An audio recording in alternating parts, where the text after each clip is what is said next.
ओम शांति। मुरली है 9 मई 2024। बाप दादा के मधुर महावाक्य।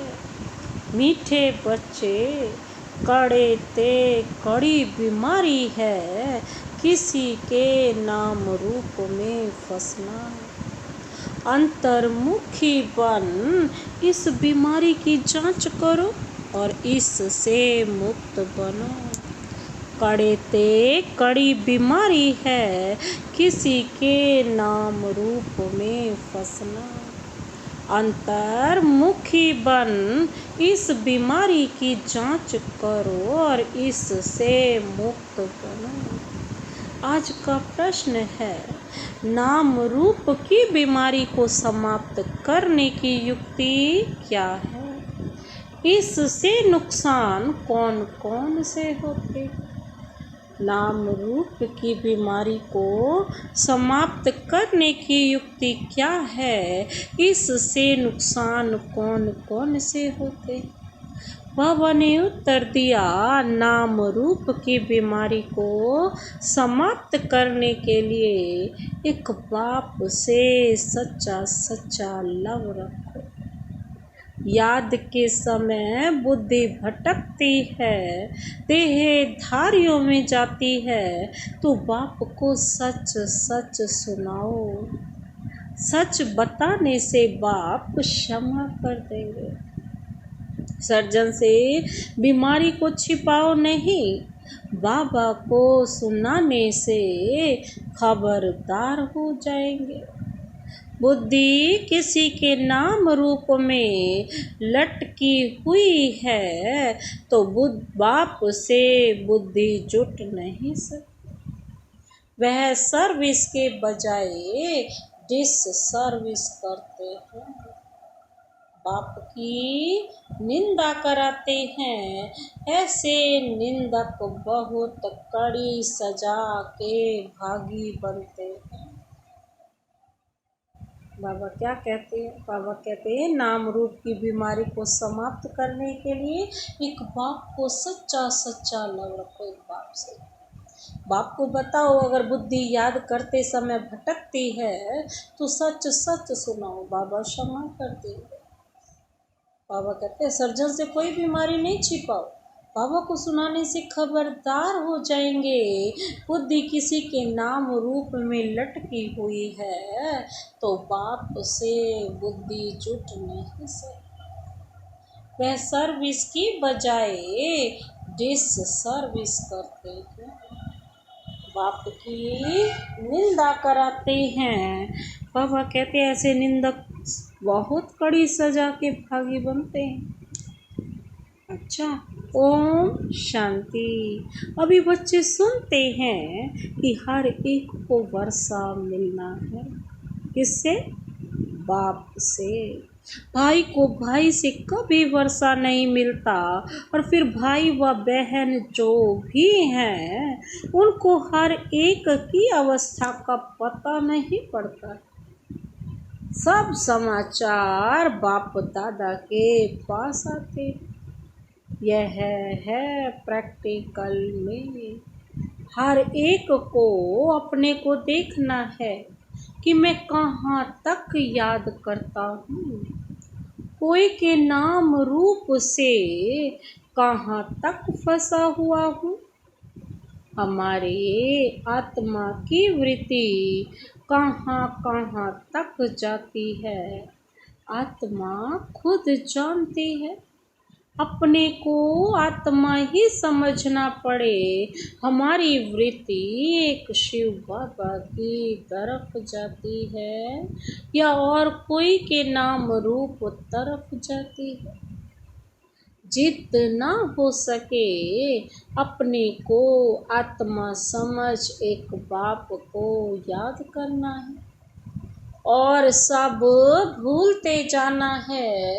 बाबा कहते हैं, अपने दिल से पूछना है कि हमारी दिल सिवाय बाप के और कहाँ भटकती तो नहीं है, कहीं धंधे धोरी में या घर गृहस्थ। मित्र संबंधियों आदि तरफ बुद्धि जाती तो नहीं। अंतर्मुखी होकर जांच करनी है। जब यहाँ आकर बैठते हो तो अपनी जांच करनी है। यहाँ कोई न कोई सामने योग में बैठते हैं, वह भी शिव बाबा को ही याद करते होंगे। ऐसे नहीं, अपने बच्चों को याद करते होंगे। याद तो शिव बाबा को ही करना है। यहाँ बैठे ही शिव बाबा की याद में, फिर चाहे कोई आंखें खोल कर बैठे या आंखें बंद कर बैठे हैं, यह तो बुद्धि से समझ की बात है।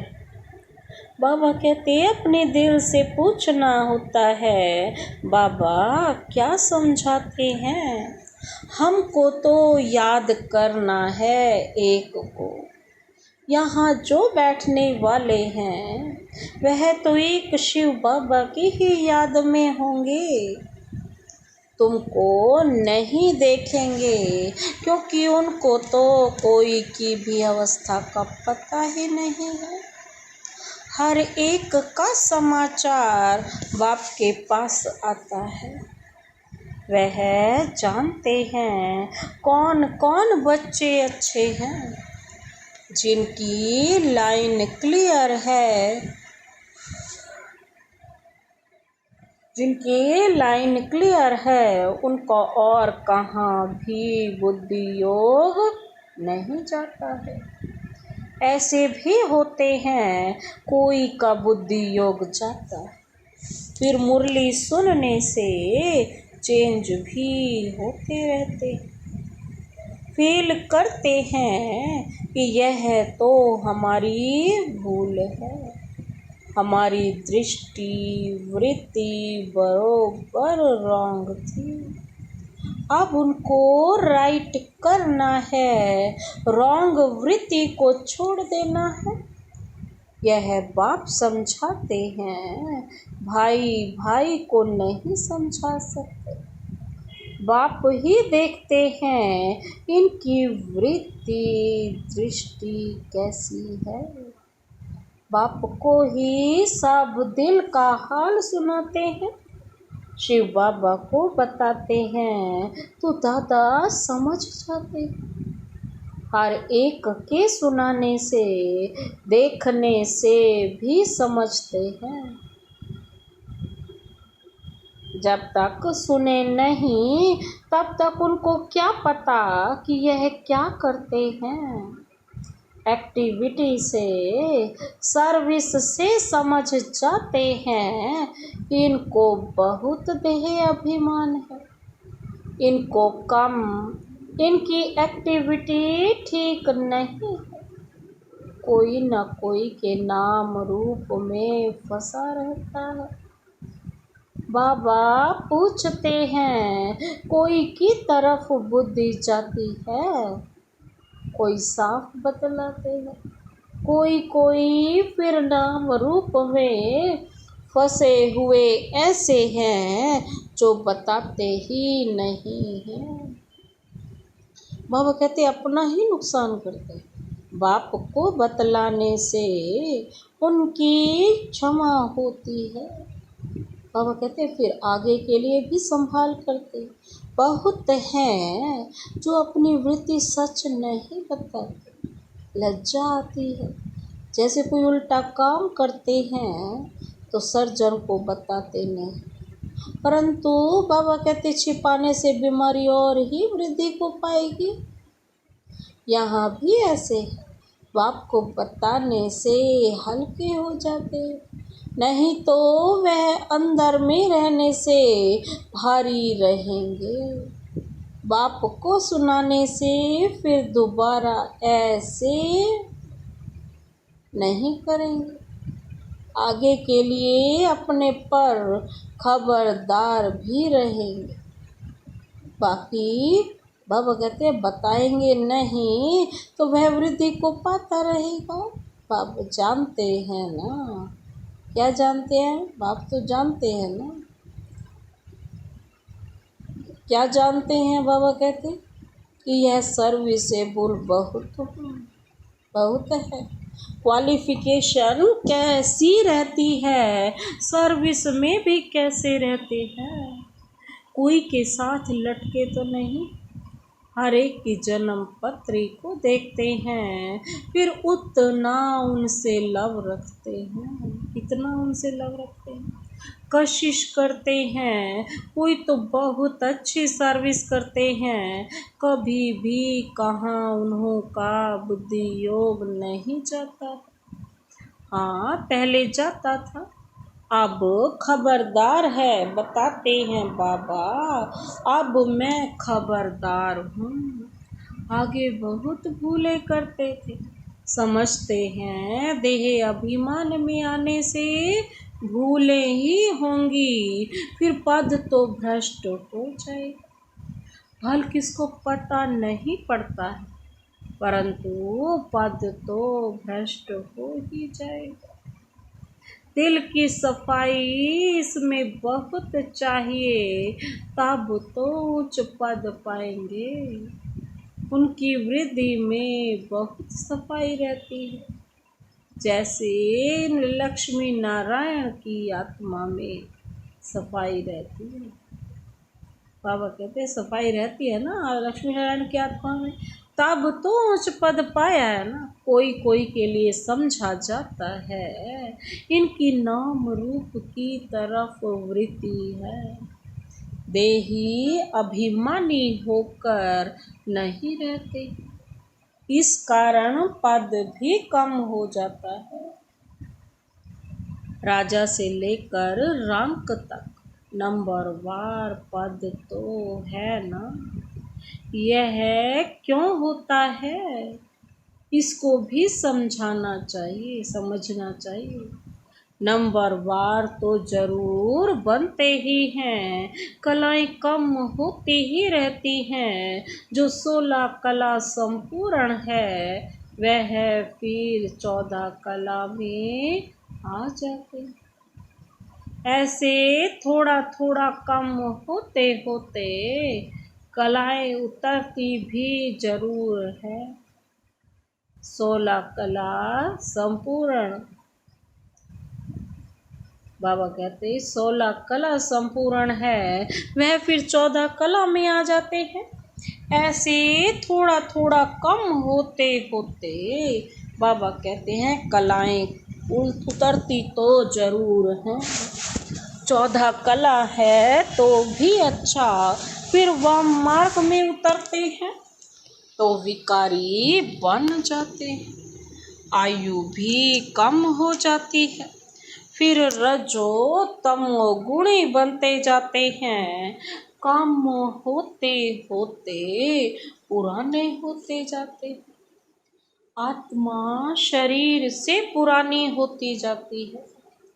यह सारा ज्ञान अभी तुम बच्चों में है।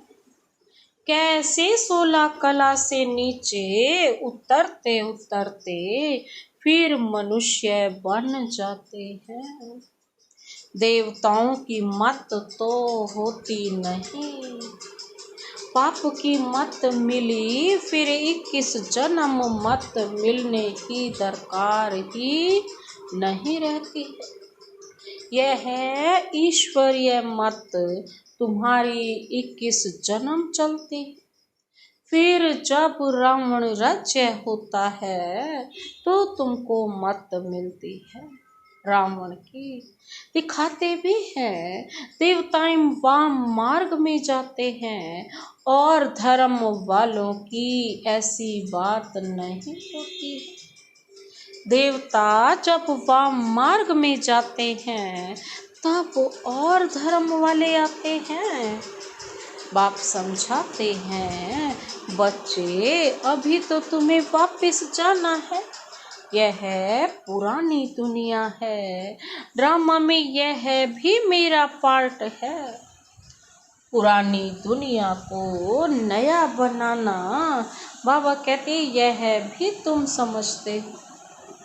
दुनिया के मनुष्य तो कुछ नहीं जानते, तुम इतना समझाते हो, फिर भी कोई अच्छी रुचि दिखाते, कोई तो फिर अपनी ही मत देते। यह लक्ष्मी नारायण जब थे तो पवित्रता, सुख, शांति सब थी। पवित्रता की ही मुख्य बात है। मनुष्यों को यह पता नहीं है कि सतयुग में देवता पवित्र थे। वह तो समझते हैं देवताओं को भी बच्चे आदि हुए हैं, परंतु वहाँ योग बल से कैसे पैदाइश होती है यह किसको भी पता नहीं है। कहते हैं सारी आयु ही पवित्र रहेंगे, तो फिर बच्चे आदि कैसे होंगे? उनको समझाना है इस समय पवित्र होने से फिर हम 21 जन्म पवित्र रहते हैं। गोया श्रीमत पर हम वॉइसलेस वर्ल्ड स्थापन कर रहे हैं। श्रीमत है ही बाप की। गायन भी है ना, मनुष्य से देवता ये करत न लगेगा। अभी सब मनुष्य हैं जो फिर देवता बनते हैं। अब श्रीमत पर हम डीटी गवर्नमेंट स्थापन कर रहे हैं। इसमें प्योरिटी तो बहुत मुख्य है। आत्मा को ही प्योर बनना है। आत्मा ही पत्थर बुद्धि बनी है। एकदम क्लियर कट बताओ। बाप ने ही सतयुगी डीटी गवर्नमेंट स्थापन की थी, जिसको पैराडाइज कहते हैं। मनुष्य को देवता बाप ने ही बनाया। मनुष्य थे पतित, उनको पतित से पावन कैसे बनाया? बच्चों को कहा माँ में कम याद करो तो तुम पावन बन जाएंगे। यह बात तुम किसको भी सुनाएंगे तो अंदर में लगेगा। अब पतित से पावन कैसे बनेंगे? ये भी तो पूछो, कैसे बनेंगे? जरूर बाप को याद तो करना होगा ना। और संग बुद्धि तोड़ एक बाप के संग जोड़नी होगी, तब ही मनुष्य से देवता बन सकेंगे। ऐसे समझाना चाहिए। तुमने जो समझाया वह ड्रामानुसार बिल्कुल ठीक था।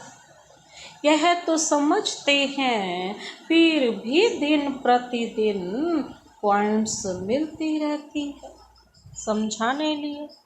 मूल बात है ही कि हम पतित से पावन कैसे। बाप कहते हैं देह के सभी धर्म छोड़ माँ में कम याद करो। इस पुरुषोत्तम संगम युग को भी तुम बच्चे ही जानते हो। हम अभी ब्राह्मण बने हैं। प्रजापिता ब्रह्मा की संतान बाप हमको पढ़ाते हैं। ब्राह्मण बनने बिगर हम देवता कैसे बनेंगे? यह ब्रह्मा भी पूरे 84 जन्म लेते हैं, फिर उनको ही पहला नंबर लेना पड़ता है। बाप आकर प्रवेश करते हैं तो मूल बात है ही एक।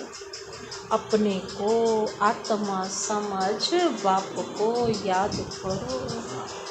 वह अभिमान में आने से कहाँ ना कहाँ लटके रहते हैं। देही अभिमानी तो सब बन ना सके। अपनी पूरी जांच करो, हम कहाँ देह अभिमान में तो नहीं आते। हमसे कोई विकर्म तो नहीं होता है, बेकायदे चलन तो नहीं होती है। बाबा कह रहे पूछो अपने आप से, बहुतों से होती है। वह अंत में बहुत सजा के भागी बनेंगे। भल अभी कर्मातीत अवस्था नहीं हुई है, कर्मातीत अवस्था वाले के सब दुख दूर हो जाते, सजाओं से छूट जाते हैं। ख्याल किया जाता है नंबरवार राजाएं बनते हैं। जरूर किसका कम पुरुषार्थ रहता है, जिस कारण से सजा खानी पड़ती है। आत्मा भी गर्भ जेल में सजा भोगती है। आत्मा जब गर्भ में है तो कहती है हमको बाहर निकालो, फिर हम पाप कर्म नहीं करेंगे। आत्मा ही सजा खाती है, आत्मा ही कर्म विकर्म करती है। यह शरीर कोई काम का नहीं। तो मुख्य बात अपने को आत्मा समझना चाहिए। जो समझे बरोबर सब कुछ आत्मा करती है। अभी तुम सब आत्माओं को वापिस जाना है, तब ही यह ज्ञान मिलता है, फिर कभी यह ज्ञान नहीं मिलेगा। आत्म अभिमानी सबको भाई भाई ही देखेंगे। शरीर की बात नहीं रहती है, सोल बन गए फिर शरीर में लगाव नहीं रहेगा। इसीलिए बाप कहते हैं यह बहुत ऊंची स्टेज है। बस अपने आप को सोल समझो तो शरीर का कोई भान ही नहीं रहेगा, लगाव भी नहीं रहेगा। शरीर बहन भाई में लटक पड़ते हैं तो बहुत डिस सर्विस करते हैं। आत्म अभिमानी भव, बाबा कहते इसमें ही मेहनत है। पढ़ाई में भी सब्जेक्ट होती है, समझते हैं हम इसमें फेल हो जाएंगे। फेल होने कारण फिर और सब्जेक्ट में भी ढीले हो पड़ते हैं। अभी तुम्हारी आत्मा बुद्धि योग बल से सोने का बर्तन होती जाती है। योग नहीं तो नॉलेज भी कम, वह ताकत नहीं रहती है। योग का जौहर नहीं, यह है ड्रामा की नूर। बाबा समझाते हैं बच्चों को अपनी अवस्था कितनी बढ़ानी चाहिए देखना है। हम आत्मा सारे दिन में कोई भी बेकायदे काम तो नहीं करते। कोई भी ऐसी आदत हो तो फौरन छोड़ देना चाहिए, परंतु माया फिर भी दूसरे तीसरे दिन भूल करा देती। ऐसी सूक्ष्म बातें चलती रहती हैं। यह है सब गुप्त ज्ञान, मनुष्य क्या जाने। तुम बतलाते हो, हम अपने ही खर्चे से अपने लिए सब कुछ करते, दूसरों के खर्चे से कैसे बनाएंगे। इसलिए बाबा हमेशा कहते हैं मांगने से मरना भला। सहज मिले सो दूध बराबर, मांग लिया सो पानी। बाबा कहते हैं मांग कर कोई से लेते हो तो वह लाचारी काशी कलवट खा कर देते हैं तो वह पानी हो जाता है। खींच लिया वह रक्त बराबर। कई बहुत तंग करते हैं, कर्जा उठाते हैं तो वह रक्त समान हो जाता है। कर्जा लेने की कोई ऐसी दरकार नहीं, बाबा कहते दान देकर फिर वापस लिया, उस पर भी हरिश्चंद्र का मिसाल है। ऐसा भी मत करो, हिस्सा रख दो जो तुमको काम भी आए। बच्चों को पुरुषार्थ इतना करना है जो अंत में बाप की ही याद हो और स्वदर्शन चक्र भी याद हो, तब प्राण तन से निकले। पहले भक्ति में गाते थे ना, इतना तो करना स्वामी जब प्राण तन से निकले। बाबा भी क्या कहते हैं, बाप को बच्चे क्या कह रहे हैं, अंत में स्वदर्शन चक्र की याद हो तभी प्राण तन से निकले, तब ही चक्रवर्ती राजा बन सकेंगे। ऐसे नहीं पिछाड़ी में याद कर सकेंगे, अभ्यास होगा तो ही पिछाड़ी में याद आएगी। उस समय ऐसी अवस्था हो जाएगी, नहीं अभी से पुरुषार्थ करते करते उस अवस्था को अंत तक ठीक बनाना। ऐसा ना हो कि पिछाड़ी में वृत्ति कहाँ और तरफ चली जाए। याद करने से ही बाबा कहते पाप कटते रहेंगे।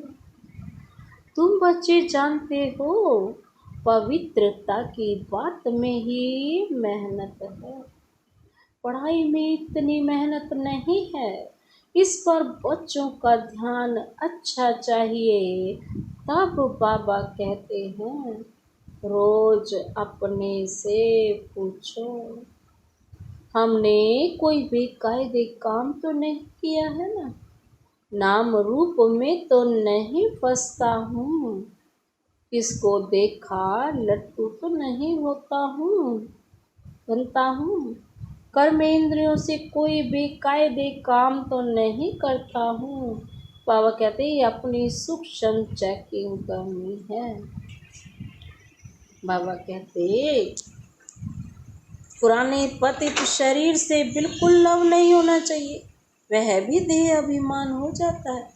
अनासक्त हो रहना चाहिए। सच्चा प्यार तो एक बाप से, बाकी सब से अनासक्त प्यार। भले बच्चे आदि हैं परंतु कोई में भी आसक्ति ना हो। जानते हैं यह है जो कुछ भी देखते हैं सब खत्म हो जाएगा, तो उनसे प्यार सारा निकल जाता है। एक में ही प्यार रहे, बाकी नाम मात्र अनासक्त। अच्छा, मीठे मीठे सिके लधे बच्चों प्रति माता पिता बाप दादा का याद प्यार और गुड मॉर्निंग। रूहानी बाप की रूहानी बच्चों को नमस्ते। हम रूहानी बच्चों की रूहानी बाप दादा को नमस्ते नमस्ते नमस्ते। Good morning. शुक्रिया बाबा, शुक्रिया। धारणा के लिए मुख्य सार है, पहला पॉइंट है अपनी वृत्ति को बहुत शुद्ध पवित्र बनाना है। कोई भी बेकायदे उल्टा काम नहीं करना, बहुत बहुत खबरदार रहना है। बुद्धि कहाँ पर भी लटकानी नहीं है। अपनी वृत्ति को बहुत शुद्ध पवित्र बनाना है। कोई भी बेकायदे उल्टा काम नहीं करना है। बहुत बहुत खबरदार रहना है। बुद्धि कहाँ पर भी लटकानी नहीं है। दूसरा पॉइंट है सच्चा प्यार एक बाप में रखना है, बाकी सब से अनासक्त। नाम मात्र प्यार हो। आत्म अभिमानी स्टेज ऐसी बनानी है जो शरीर से भी लगाव ना रहे। सच्चा प्यार एक बाप में ही रखना, बाकी सबसे अनासक्त। नाम मात्र प्यार हो। आत्माभिमानी स्टेज ऐसी बनानी है जो शरीर से में भी लगाव ना रहे। आज का वरदान। वरदानी हाथ सदा अपने सिर पर अनुभव करते हुए वरदान अपने में समाते हैं। स्वराज्य के संस्कारों द्वारा भविष्य राज्य अधिकार प्राप्त करने वाली तकदीरवान आत्मा भव। स्वराज्य के संस्कारों द्वारा भविष्य राज्य अधिकार प्राप्त करने वाली तकदीरवान आत्मा भव। विस्तार है। बहुत काल के राज्य अधिकारी बनने के संस्कार बहुत काल भविष्य राज्य अधिकारी बनाएंगे। अगर बार बार वशीभूत होते हो, अधिकारी बनने के संस्कार नहीं है तो राज्य अधिकारियों के राज्य में रहेंगे, राज्य भाग्य प्राप्त नहीं है। तो नॉलेज के दर्पण में अपने तकदीर की सूरत को देखो। बहुत समय के अभ्यास द्वारा अपने विशेष सहयोगी कर्मचारी व राज्य कारोबारी साथियों को अपने अधिकार से चलाओ। राजा बनो, तब कहेंगे तकदीरवान आत्मा। कैसे बनना है तकदीरवान आत्मा? कि अपने ऊपर स्वयं पर कर्मचारी और राज्य कारोबारी साथियों को अपने अधिकार से चलाओ जितने, तभी तुम राजा बनोगे, तभी तकदीरवान आत्मा बनेंगे। आज का स्लोगन, साकाश देने की सेवा करने के लिए बेहद की वैराग्य वृत्ति को इमर्ज करो। साकाश देने की सेवा करने के लिए बेहद की वैराग्य वृत्ति को इमर्ज करो। अच्छा, ओम शांति।